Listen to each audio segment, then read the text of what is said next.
The convoy of 12 armored vehicles cuts through the early morning mist on Interstate 40, their diesel engines rumbling like mechanical heartbeats against the oppressive silence of the wasteland. Sarah Chin grips the radio handset in the lead vehicle. Her knuckles white as static fills the airwaves where once there had been hope. 3 days ago, they received the transmission from Denver, a garbled message promising safe passage to the Rocky Mountain Research Facility, humanity's last known stronghold. Now, as communications officer Marcus Rodriguez frantically adjusts frequencies, all they hear is the electronic whisper of a dead world. The convoy consists of survivors from the Phoenix safe zone, evacuated when the perimeter finally fell to the endless tide of the infected. Dr. Elena Vasquez, the convoy's medical officer, tends to the wounded in the makeshift ambulance while trying to ignore the distant moans that seem to follow them like a malevolent wind. Former Marine Sergeant Jake Thompson maintains their defensive positions, his weathered hands checking ammunition counts for the 100th time. The refugees, families, children, elderly survivors, huddle in the center vehicles, their faces pressed against reinforced windows, watching the skeletal remains of civilization roll past. Their leader, Captain David Morrison, studies the GPS coordinates on his tablet, calculating fuel consumption and safe stopping points. The facility in Colorado represents more than sanctuary. According to the last transmission, scientists there have developed a potential cure, something that could turn the tide of humanity's war against extinction. But the journey through the infected heartland of America will test every survival skill they've learned in the 3 years since the outbreak began. As they approach the outskirts of Flagstaff, the first signs of trouble emerge. Abandoned vehicles cluster around the highway exits like metal graveyards, their doors hanging open, dark stains on the asphalt telling stories of panic and desperation. Thompson spots movement in the shadows between overturned trucks, shambling figures that turn toward the sound of their engines with predatory interest. The infected have evolved since the early days, becoming more organized, more cunning in their hunt for warm flesh. Sarah makes the decision to push through rather than detour, knowing their fuel reserves won't support lengthy alternative routes. The convoy accelerates, their engines roaring as they weave between abandoned vehicles. Behind them, the infected emerge from hiding places like a disturbed nest of hornets, their decomposing forms stumbling after the retreating vehicles with relentless determination. Some of the more recently turned infected display frightening speed, their motor functions not yet fully deteriorated. The radio crackles to life suddenly, causing everyone to freeze. A weak signal penetrates the static, not from Denver but from somewhere much closer. This is, anyone out there, trapped in the Flagstaff Medical Center, Day 6, running out of options? The voice belongs to a woman, desperate and tired, cutting in and out of transmission range. Dr. Vasquez immediately advocates for a rescue attempt, arguing that medical personnel could be invaluable to their mission, but Captain Morrison faces an impossible choice: risk the entire convoy for unknown survivors, or maintain their course toward the facility that might hold humanity's salvation. As debate fills the radio channels between vehicles, Scout leader Amy Park radios from the rear guard with alarming news. The infected following them aren't just stumbling forward randomly, they're moving with purpose, coordinating their approach. Worse, she spotted what appears to be a massive horde converging on their position from multiple directions, as if drawn by some invisible signal. The realization dawns on Morrison that they may have walked into a trap, that the infected have learned to use the highway system as efficiently as humans once did. The convoy faces its first major decision point as they approach the Flagstaff exit. The medical center lies 2 miles north of the interstate, potentially housing valuable survivors and supplies, but also representing a dangerous detour into unknown territory. Meanwhile, the growing horde behind them suggests that stopping anywhere might mean fighting their way out. Morrison calls for a vote over the radio, democracy still flickering in the face of extinction. The decision splits the convoy's leadership, with some advocating for the humanitarian rescue while others insist on maintaining their primary mission. As they debate, the infected behind them continue to multiply, and new threats emerge from the urban ruins ahead. The morning sun climbs higher, burning away the protective mist and exposing their position to any watching eyes, human or otherwise. Time runs short as the convoy approaches the point of no return, their fuel gauges dropping and their pursuers closing distance. Whatever choice they make will determine not just their immediate survival, but the fate of everyone counting on them to reach the facility. The radio transmission from the medical center repeats, a desperate voice calling out across the wasteland, while Morrison realizes that their journey has already begun to test the moral foundations of their mission to save humanity. The vote splits 6-6, leaving Captain Morrison with the deciding choice as the convoy approaches the Flagstaff exit at 60 miles per hour. Through his binoculars, he can see the medical center's upper floors, where a makeshift signal mirror flashes desperately in the morning sun. The infected horde behind them has grown to nearly 300 strong, their collective moans creating an otherworldly symphony that seems to vibrate through the very asphalt beneath their wheels. Morrison keys his radio with trembling fingers, knowing that his next words will either save lives or doom them all. "We split the convoy," he announces, his voice cutting through the static and debate. Alpha Team takes 6 vehicles to the medical center. Beta Team continues east with the fuel truck and civilians, creates noise to draw the horde away from the city. The decision fractures the group immediately, with families refusing to be separated and fighters arguing over who should take the most dangerous assignment. Dr. Vasquez volunteers for the medical center run, insisting that her expertise might be crucial for evaluating any survivors they find. Sergeant Thompson takes command of Alpha Team, his military experience making him the natural choice for the rescue operation. Sarah Chin reluctantly agrees to continue with Beta Team, her communication skills vital for coordinating the distraction. As the convoy splits at the exit, the infected horde pauses in confusion, their primitive brains struggling to process the diverging targets. For a precious few minutes, this hesitation gives both teams the advantage they desperately need. Alpha Team races through the abandoned suburbs of Flagstaff, their engines echoing between empty houses where swing sets still move in the wind and garden hoses coil like sleeping serpents in overgrown yards. The medical center looms ahead, a 5-story monument to healing now surrounded by the walking dead. Thompson counts at least 60 infected wandering the parking lot, their hospital gowns and scrubs identifying them as patients and staff who never made it out during the initial outbreak. Inside the building, Dr. Rebecca Martinez huddles with her remaining team in the pediatric ward, barricaded behind overturned hospital beds and medical equipment. She's been conducting unauthorized research on infected tissue samples, driven by the desperate hope of finding answers. Her findings are disturbing. The viral mutations show signs of artificial enhancement, suggesting the outbreak may have been engineered rather than natural. When Alpha Team breaches the building, moving floor by floor through corridors lined with abandoned wheelchairs and scattered medical charts, they find Martinez's team exhausted but alive, clutching hard drives containing 3 years of crucial research data. Meanwhile, Beta Team races east on Interstate 40, their engines roaring at maximum capacity to draw the main horde away from the city. Sarah coordinates with local radio frequencies, broadcasting emergency signals and playing loud music to create multiple audio signatures that confuse and scatter the infected. The fuel truck, their most valuable asset, becomes the center of their defensive formation as they realize the infected are learning to prioritize high-value targets. Back at the medical center, the evacuation becomes a nightmare when the building's emergency generator fails, plunging the lower floors into darkness just as infected begin pouring through broken windows and compromised entrances. Thompson's team fights their way down stairwells filled with the groaning dead, their flashlights cutting through the darkness like desperate prayers. Dr. Martinez refuses to leave without her research, insisting that the data could be humanity's best hope for understanding their enemy. The rescue turns into a running battle as they discover the infected have learned to use the hospital's layout against intruders, herding survivors toward dead ends and blocking escape routes. Martinez reveals that some infected retain enough cognitive function to open doors and operate simple mechanisms, a terrifying evolution that explains their increasingly organized behavior. The team barely escapes to the roof, where they signal Beta Team for extraction using flares that paint the sky in desperate red streaks.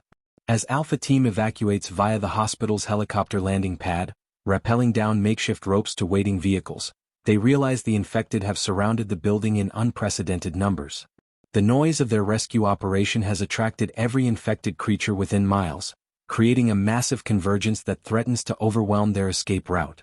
Thompson makes the agonizing decision to abandon some of their vehicles, cramming survivors into the remaining transport while using the abandoned trucks as barriers. The reunification with Beta Team occurs at a predetermined checkpoint 20 miles east, where both groups assess their losses and gains. They've saved 7 medical personnel and acquired invaluable research data, but they've also lost 2 vehicles, precious ammunition, and most critically, they've revealed their capabilities to any hostile observers. Martinez's research suggests the infected are not just evolving naturally but may be responding to some form of external influence, a revelation that changes everything they thought they knew about their enemy. As the reunited convoy prepares to continue their journey, they monitor radio frequencies and discover that their rescue operation has attracted attention from other survivor groups in the region. Some of these transmissions sound friendly, but others carry threatening undertones that suggest the convoy's reputation as a well-equipped and organized group has made them a target. The road ahead promises new challenges as they enter territory controlled by human predators who may prove even more dangerous than the infected hordes they've been fleeing. The convoy's radios crackle with static as they approach the Colorado border, their fuel gauges hovering dangerously close to empty after the Flagstaff detour. Dr. Martinez studies her research data in the medical vehicle, her findings growing more disturbing with each analysis. The infected tissue samples show cellular modifications that couldn't occur naturally, suggesting deliberate genetic manipulation. Her whispered conversations with Dr. Vasquez create an undercurrent of tension that spreads through the convoy like a virus of its own, as survivors begin to question whether they're fleeing a plague or escaping the aftermath of biological warfare. The first roadblock appears at mile marker 347, where a cluster of burned-out vehicles spans the entire width of Interstate 40. Captain Morrison calls for a halt, his experienced eyes recognizing the deliberate placement of the obstacles. This isn't random debris from panicked evacuation. It's a carefully constructed barrier designed to funnel travelers into a killing zone. Sergeant Thompson deploys scouts to the flanks, their reports confirming his worst fears. Armed figures move through the surrounding hills like wolves stalking prey, their positions suggesting military training and coordination.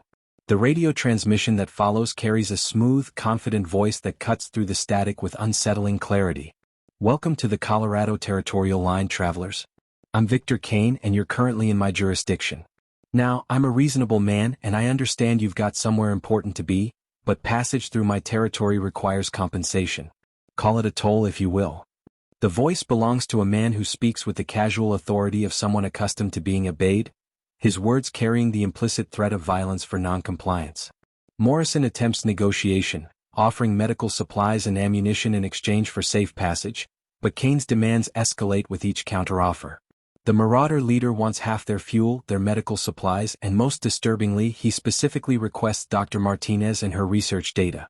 The specificity of his demands suggests intelligence gathering and advanced planning that chills Morrison to the bone.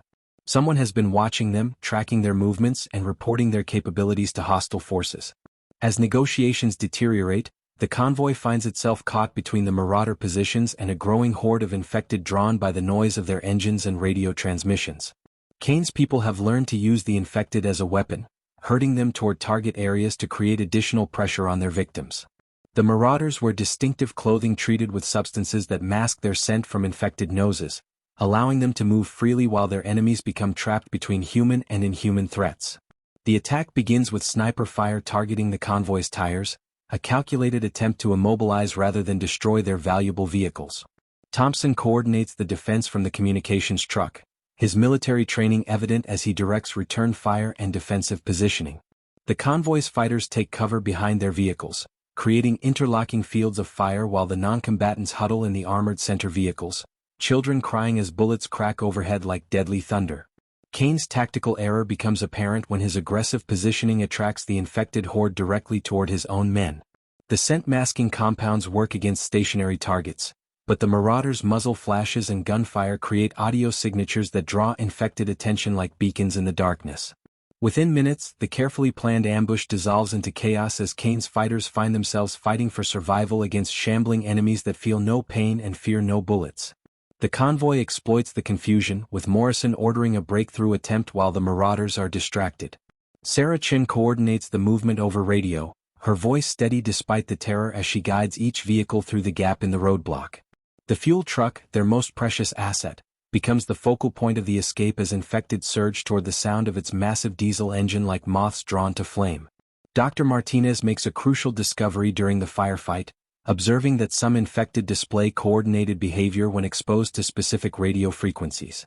Her portable equipment detects unusual electromagnetic signatures emanating from the infected masses, suggesting external control mechanisms that could revolutionize their understanding of the outbreak.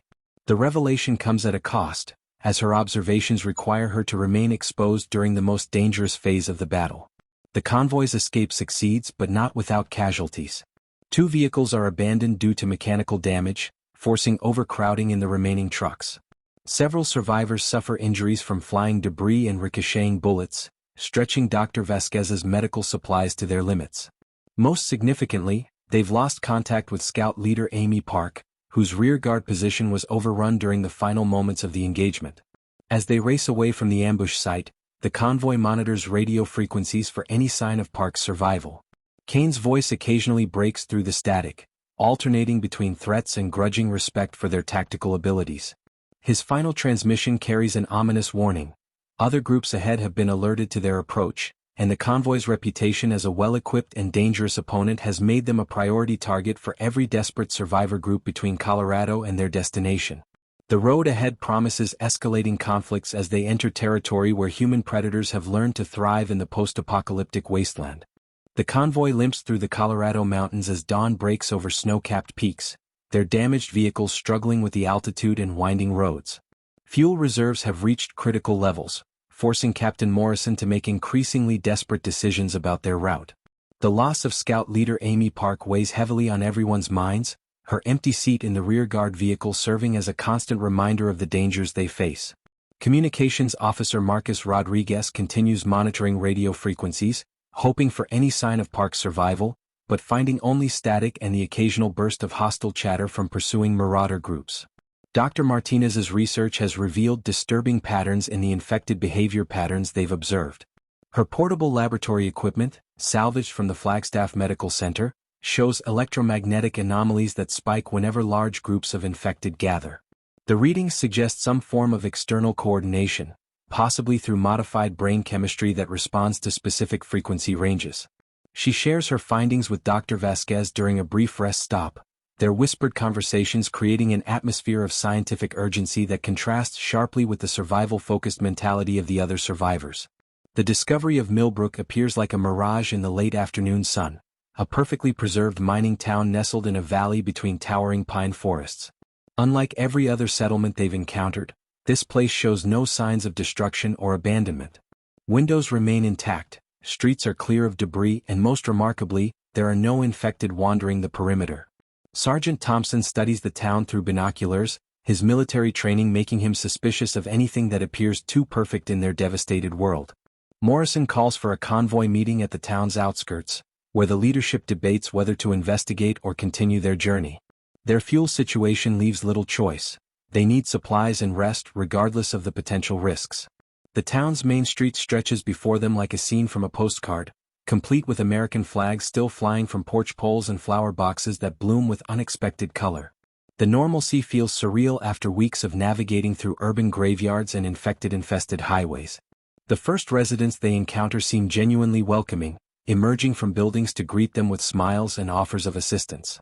Mayor Patricia Holloway, a woman in her 60s with silver hair and kind eyes, explains that Millbrook has survived by maintaining strict quarantine protocols and lucky geographical isolation. The town's population of 200 has remained stable since the outbreak began, a remarkable achievement that immediately raises questions about their methods and sustainability. As the convoy settles into the town for the night, subtle inconsistencies begin to emerge. The residents speak in careful, measured tones, their conversations stopping abruptly when outsiders approach. Children play in the streets, but their games seem rehearsed, lacking the spontaneous energy expected from youngsters. Most disturbing, Dr. Vasquez notices that several residents display early symptoms of infection: pale skin, slightly clouded eyes, and a distinctive shuffling gait, yet they function normally within the community. The truth begins to unravel when Marcus Rodriguez's radio equipment picks up strange transmissions emanating from the town itself. The signals match the electromagnetic signatures that Dr. Martinez has been studying, suggesting a connection between Millbrook's residents and the infected coordination patterns they've observed. Investigation of the town's old mining tunnels reveals a horrifying discovery. The residents have been conducting experiments on captured infected, learning to control their behavior through a combination of chemical treatments and electromagnetic manipulation. Mayor Holloway's explanation, when confronted, carries the calm rationality of someone who has made peace with moral compromise. The townspeople discovered that early-stage infected could be maintained in a semi-functional state through regular treatments with a serum derived from infected tissue. The controlled infected serve as both labor force and defensive perimeter, creating a twisted symbiosis that has allowed the town to thrive while the world burned around them. The ethical implications fracture the convoy's unity as they grapple with the townspeople's survival methods.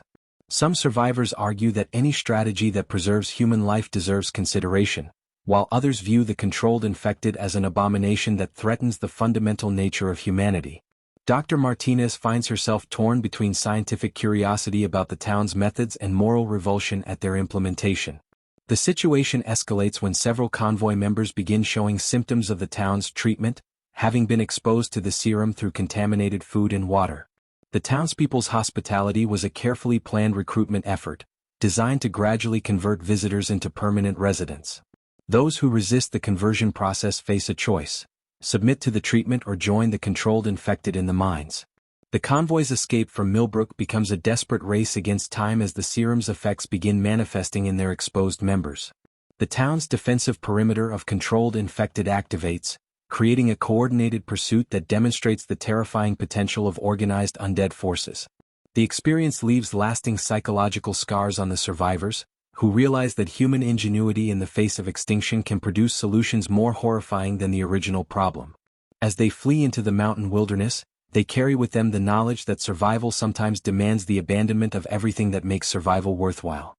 The convoy's escape from Millbrook forces them onto treacherous mountain roads that snake through narrow passes and dizzy precipices, their damaged vehicles struggling with the thin air and steep grades. 3 of their members, including Communications Officer Marcus Rodriguez, show advanced symptoms of the town's serum exposure, their skin taking on an ashen pallor while their movements become increasingly sluggish. Dr. Vasquez works frantically to develop a treatment, but her medical supplies are dwindling, and the progression of the infection seems to accelerate with each passing hour. Captain Morrison makes the difficult decision to abandon the main highway, choosing a remote mining road that promises to bypass the marauder territories they've identified through radio intercepts. The route leads them into Thunder Canyon, a narrow gorge carved by ancient waters and bordered by towering rock walls that seem to scrape the sky itself. The geological formation creates natural acoustic amplification, causing their engine sounds to echo and re-echo between the stone faces like the voices of mechanical ghosts. The first signs of trouble appear when their lead vehicle rounds a sharp curve and encounters a massive rockslide that completely blocks the canyon floor. Boulders the size of houses have tumbled from the unstable cliff faces, creating an impassable barrier that stretches from wall to wall. Worse, the slide appears fresh, with dust still settling and smaller rocks continuing to tumble from the heights above. Sergeant Thompson immediately suspects sabotage, his military experience recognizing the strategic value of trapping enemies in confined spaces. As the convoy assesses their situation, the distinctive moans of infected begin echoing from both ends of the canyon. The sound bounces off the rock walls, creating a disorienting acoustic maze that makes it impossible to determine the exact number or location of their pursuers. Dr. Martinez's electromagnetic equipment goes haywire, detecting massive signal spikes that suggest coordinated infected movement on a scale they've never encountered. The canyon's natural formation has created a perfect trap, with the infected using the acoustic properties to coordinate their approach. The convoy's defensive preparation reveals their desperate situation: limited ammunition, compromised vehicles, and team members who are becoming increasingly unreliable as the serum effects worsen. Marcus Rodriguez struggles to maintain radio contact, his coordination faltering as the infection progresses. The other exposed survivors display similar symptoms, their decision-making abilities compromised at the worst possible moment. Morrison faces the horrible possibility that he may need to abandon infected team members to save the others. The infected attack begins with an organized surge from both ends of the canyon, their movements displaying the coordinated behavior that Dr. Martinez has been documenting. These aren't the shambling masses they've encountered before. These infected move with purpose and apparent intelligence, using the canyon's acoustics to communicate and coordinate their assault. The rock walls amplify every sound, creating a cacophony of moans, screams, and gunfire that disorients the defenders and masks the true number of attackers. Thompson organizes the defense using the vehicles as mobile barricades, creating overlapping fields of fire while the non-combatants work desperately to clear the rockslide. The task seems impossible with their limited equipment, but Dr. Vasquez discovers that several of the massive boulders are precariously balanced, requiring only precise explosive charges to create a passage. The convoy's remaining grenades become precious resources, each one carefully placed to maximize the rockslide clearance while conserving their dwindling ordnance. The psychological pressure intensifies as the infected demonstrate new tactical behaviors, using the canyon's echoes to create false audio signatures that disguise their true positions. They've learned to coordinate their attacks with the convoy's reload cycles, pressing forward during moments of vulnerability with an intelligence that defies their supposed mindless nature. The realization that they're facing evolved infected with genuine strategic thinking capabilities terrifies the survivors more than simple overwhelming numbers. Personal conflicts explode under the pressure as fear and exhaustion take their toll. Several survivors blame Morrison for choosing the dangerous route, while others argue for abandoning the infected team members who are becoming liabilities. The ethical debates that began in Millbrook reach a breaking point when Marcus Rodriguez, in his deteriorating condition, accidentally broadcasts their position on an open frequency, potentially alerting every hostile group in the region to their location. The breakthrough comes when Dr. Martinez realizes that the infected coordination relies on specific frequency ranges that can be disrupted by their radio equipment. By broadcasting white noise on the coordination frequencies, they can break the infected's tactical unity and revert them to individual threat levels. The technical solution requires sacrificing their long-range communications capability, cutting them off from any potential rescue or support, but it offers their only hope of survival. The convoy's escape through the cleared passage becomes a desperate race against time as the frequency jamming begins to fail and the infected coordination reasserts itself. They leave behind precious supplies and equipment, but they carry with them crucial knowledge about the infected's evolving capabilities and the technological means to counter them. The canyon experience has transformed them from refugees into hardened survivors, but it has also revealed that their enemy is far more intelligent and organized than they ever imagined possible. The convoy emerges from Thunder Canyon battered and divided, their unity shattered by the impossible choices they were forced to make. Marcus Rodriguez sits in the medical vehicle, his condition stabilized but his loyalty questioned after his compromised radio transmission nearly doomed them all. The frequency jamming solution has left them deaf to the outside world, their long-range communications equipment sacrificed to break the infected coordination networks. 3 vehicles show critical mechanical damage from the canyon battle, their engines running on borrowed time as they navigate the treacherous mountain roads toward their destination. Dr. Martinez's research has taken a dark turn as she studies tissue samples from the serum-exposed survivors. Her findings suggest that the Millbrook treatment doesn't just control infected behavior. It creates a hybrid state that retains human intelligence while introducing infectious capabilities. The implications terrify her. If the serum spreads beyond controlled environments, it could create a new category of infected that combines human strategic thinking with viral transmission. She shares her concerns with Captain Morrison during a tense strategy meeting, their conversation interrupted by heated arguments from other convoy members. The fracture begins when Supply Coordinator Janet Walsh stands up during their evening briefing, her voice carrying the frustration of weeks under constant threat. "We're following a ghost," she declares, gesturing toward the darkening horizon where Denver supposedly awaits. 3 months ago we had a home, a community, a future. Now we're chasing fairy tales while good people die around us. Her words resonate with a growing faction of survivors who question whether the promised research facility even exists, or if it's simply another trap like the ones they've already encountered. Walsh's rebellion gains momentum when she reveals that she's been in secret radio contact with a group of survivors in Utah who claim to have established a permanent settlement with renewable food sources and defensive fortifications. The Utah group offers immediate sanctuary without the uncertain dangers of continuing toward Denver. The revelation that Walsh has been conducting unauthorized communications while their official channels were compromised sends shockwaves through the convoy's leadership structure. The split becomes inevitable when 15 survivors, including 2 of their mechanics and several families with children, announce their intention to break away from the main convoy. They argue that the children deserve safety over the abstract promise of a cure that may not exist. Dr. Vasquez finds herself torn between her medical oath to preserve life and her scientific curiosity about the research facility's potential. The ethical debate consumes precious time as infected signals begin appearing on Dr. Martinez's equipment, suggesting that their stationary position is attracting attention from coordinated groups.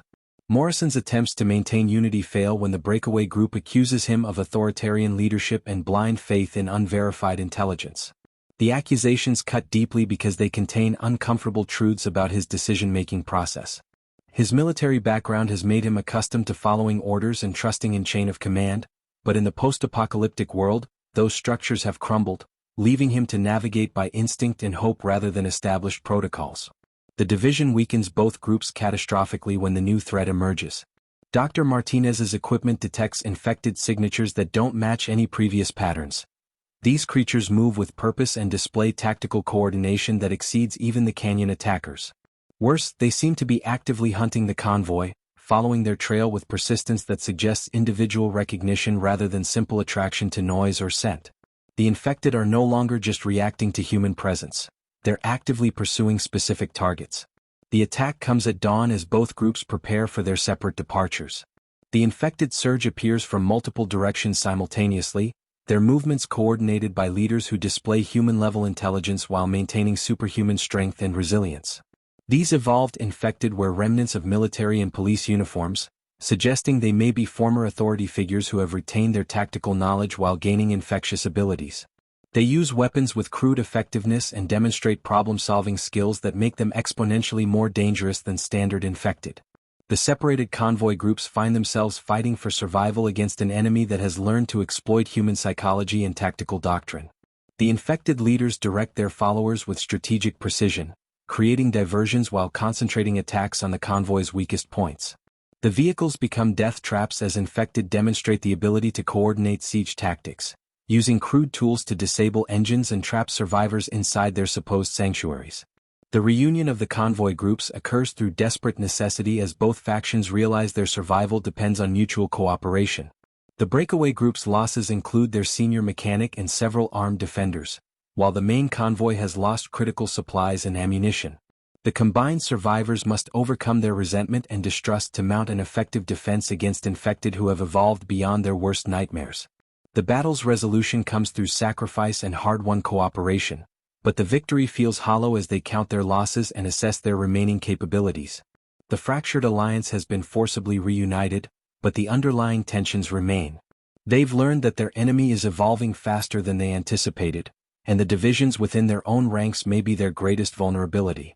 The road ahead promises greater challenges as they approach Denver, carrying the knowledge that unity is not just preferable but essential for survival against increasingly intelligent opposition.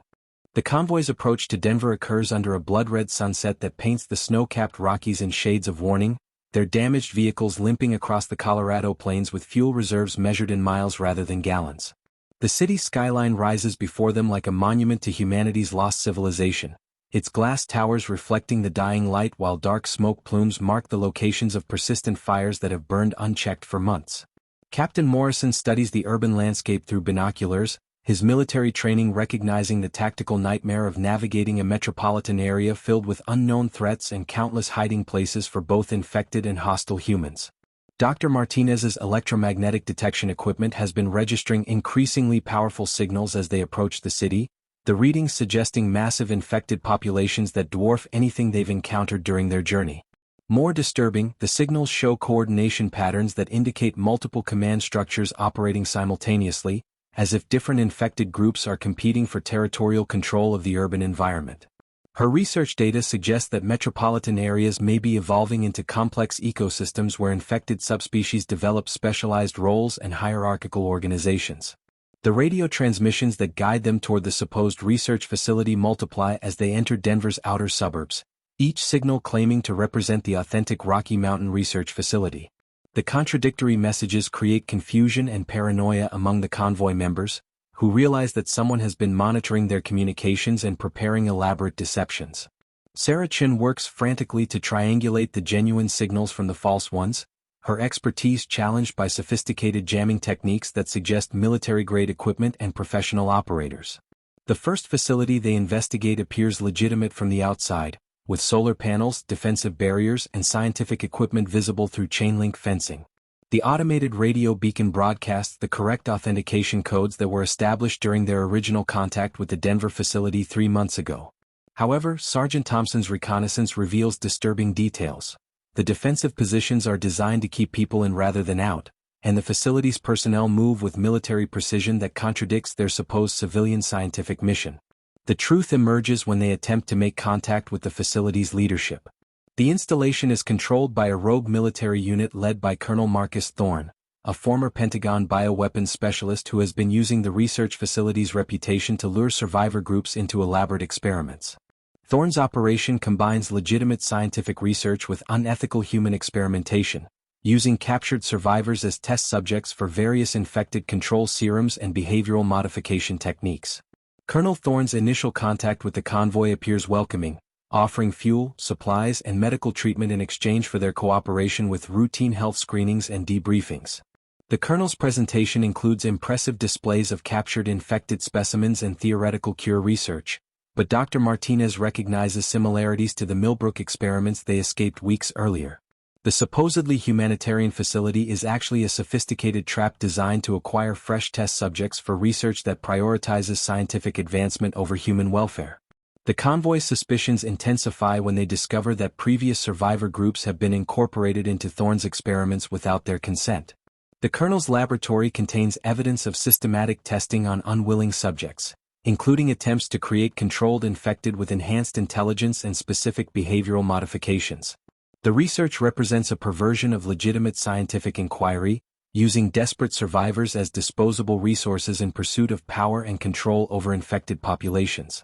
The deception becomes complete when multiple false radio signals begin broadcasting from different locations around Denver, each claiming to represent the authentic research facility. Thorne's organization has created an elaborate shell game designed to capture any survivor group that approaches the city seeking the promised cure. The real Rocky Mountain Research Facility, if it exists at all, remains hidden while imposters harvest the desperate and the hopeful for their twisted experiments. Sarah Chen's communications expertise proves crucial when she detects a faint, heavily encrypted signal that doesn't match any of the false transmissions. The authentic facility has been broadcasting on a frequency that requires specific equipment to detect, their messages hidden within seemingly random electromagnetic noise to avoid detection by hostile forces. The real researchers have been monitoring the imposters and attempting to warn approaching survivor groups, but their limited power and equipment make their signals nearly impossible to distinguish from background radiation. The convoy's escape from Thorne's facility becomes a desperate race through Denver's infested streets as the Colonel's forces pursue them with military vehicles and coordinated infected units that respond to electromagnetic control signals. The urban environment provides both cover and danger, with infected populations that have adapted to city life displaying pack-hunting behaviors and territorial instincts that make them exponentially more dangerous than their rural counterparts. The revelation that multiple false facilities exist throughout the Denver area forces the convoy to question everything they thought they knew about their mission. The promised cure may be real, but finding the authentic researchers requires navigating a maze of deception, military corruption, and evolved infected populations that have turned the city into a post-apocalyptic battleground. Their journey's end is finally in sight, but the last mile may prove to be the most dangerous of all.